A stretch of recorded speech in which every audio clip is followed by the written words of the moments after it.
on the Gulf Coast? Yes, and into New Orleans. So 90% of the stations went off the air, That's but correct. You managed to stay on. At ground zero. Do you think WQRZ saved lives during the storm? I think so, absolutely. Brian Adam, who just about everybody calls by his nickname Hootie, directs Hancock County's Emergency Operations Center. Just him putting out our evacuation orders and staying on the air 24 hours with no sleep, him constantly saying, folks, this is going to be bad. The Weather Service is saying it's going to be bad. The National Hurricane Center has said it's going to be bad. Y'all need to please leave. Small radio stations like WQRZ are important to their communities because they can focus on the specific needs and issues in those communities. If you look at radio, it's extraordinarily inexpensive compared to other media, compared to television. It's ideally suited for local ownership. It doesn't take a lot of capital. It's almost cheaper than doing a website, in fact. And if you get right down to it, the costs are that low. And it's accessible to anyone that's got a radio, which is basically means it's ubiquitous. But big media companies have caused hundreds of small local stations to lose touch with their communities.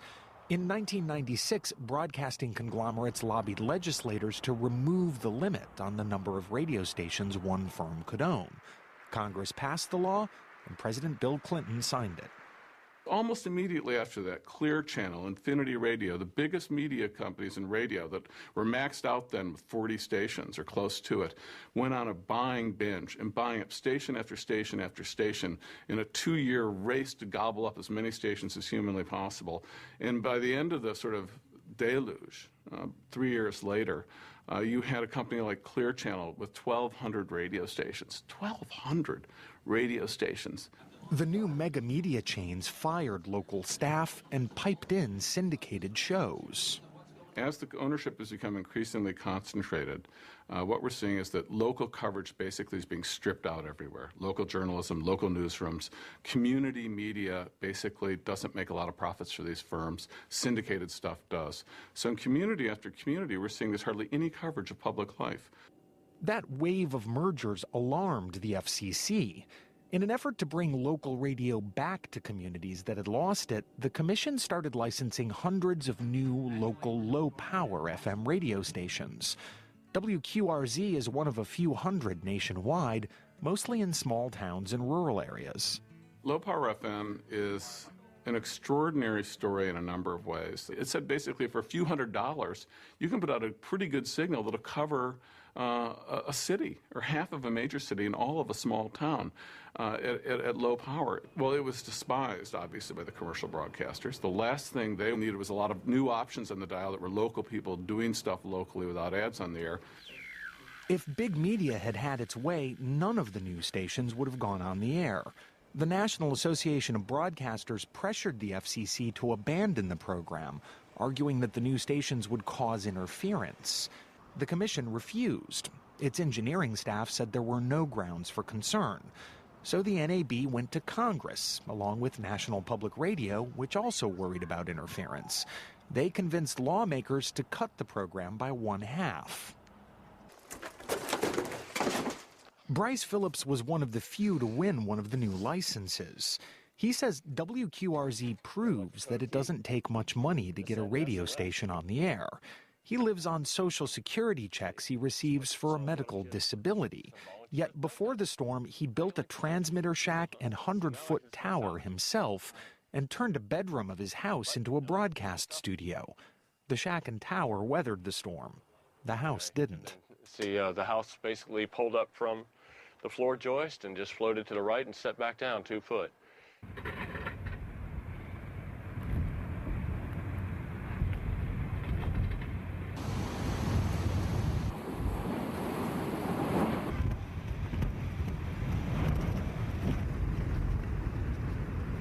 Things were just gone, just completely gone. You're listening to WQRZ. Sarah Allen is a radio engineering consultant who came to Hancock County as a volunteer about a week after the storm to help upgrade WQRZ's signal so that it could reach more of the devastated county. The radio station tower did survive, and that was the efforts of Bryce Phillips and the foresight he had in the construction of that tower. Ain't nothing better in the world. To see that tower up there was just, I was elated. I couldn't even, there was no words. I was just like on cloud nine. I saw my towers like, yeah. I couldn't believe it was still there. Alan was so impressed with Bryce Phillips' dedication and the station's vital role in the wake of the storm that she decided to stick around. She spent hours on the air reading announcements and spreading news. As broadcasters, he and I realized that that's our mission. We have to stay on the air. I'm Sarah Allen, and I'm sitting in for Captain Bryce Phillips. He'll be The back. FCC allowed WQRZ to crank up its power from 100 watts to nearly 2,000, enough to expand the station's reach to 30 miles. 9 months after the storm, WQRZ was still Hancock County's only broadcaster, and Bryce Phillips was still airing hours of interviews and information every day from a news studio at the County Emergency Operations Center. To me, the logic behind getting him high-powered status was so the whole county, and even some in Harrison County, could hear him. And, you know, we're still trying to keep his high-powered status at this time. This is WQRZ LP. He's probably saved as many people after the storm that he did before the storm because of being able to tell them where to go get food, water, and ice. How did people in the rest of the county find out that you were on the air? FEMA bought 3,500 AM/FM radios like that one right up there, and they gave them out where they gave out food, water, and ice. Here we go. And that's how they knew where we were, because they gave one to every survivor. So FEMA was actually telling people, here's some food, here's some water, here's some ice, here's a radio. Here's a radio. There are commercial stations in Biloxi and Gulfport, which aren't too far from here. Weren't they doing the job that was necessary here in Hancock County to keep people apprised of what was going on? Generally speaking, those radio stations were providing emergency information and doing a good job at it. The problem was that they could not focus on Hancock County, and the needs here in Hancock County, given that basically Bay St. Louis, Waveland, Diamond Head was ground zero for the eye of Hurricane Katrina. How long was it underwater? Not more than a couple hours, the whole house. And then from the floor level down, it stayed in water for 2 weeks at least. Yeah, this is my home. I cannot replace my house. I don't have the money to do it. I'm on Social Security. I get $500 a month. But there's no way. I could rebuild my house, much less the studio. You know, so actually, in a way, that's where I'm in this level of service to my community. Because when you're left with the last resource, you share it with your friends, you share it with your family, and you certainly share it with each other. What makes you want to give and share when you've lost everything? It's what you do. I didn't get into public radio not to share. Otherwise, I'd be in commercial radio.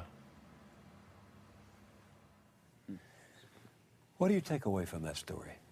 Well, that's an ethic that will be foreign to a lot of commercial broadcasters today, but will be quite familiar, I think, to a lot of viewers and people who follow radio. That's a story of a low-power FM radio station run by a small number of people in a small and not particularly affluent community because they care about the place where they live. They want news about the place where they live. They want culture about the place where they live. And at the most fundamental level, they want emergency information when there's a crisis. And I think that, sadly, the track record of the big commercial broadcasters today is that they failed on all of those scores. As you travel the country, what has happened to local reporting, to alternative journalism out there? Well, I've seen a decline in the number of people out there doing local reporting. I'm a little afraid of a myth going around that we don't have to worry about the loss in professional journalism because there are citizen journalists who will make up the difference.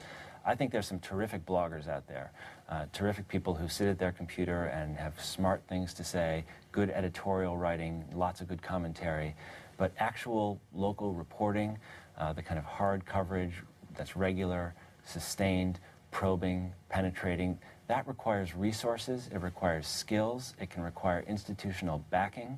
That's not the kind of thing that citizens do as well as professionals. And I think this is a time for Americans to be defending professional journalism for what it can deliver. Let's remember that American democracy is intensely local. That's one thing that makes this country different from many other places. Our city governments, our state governments have tremendous power to shape the institutions that affect our lives, the lives of our family members, our children. In the absence of regular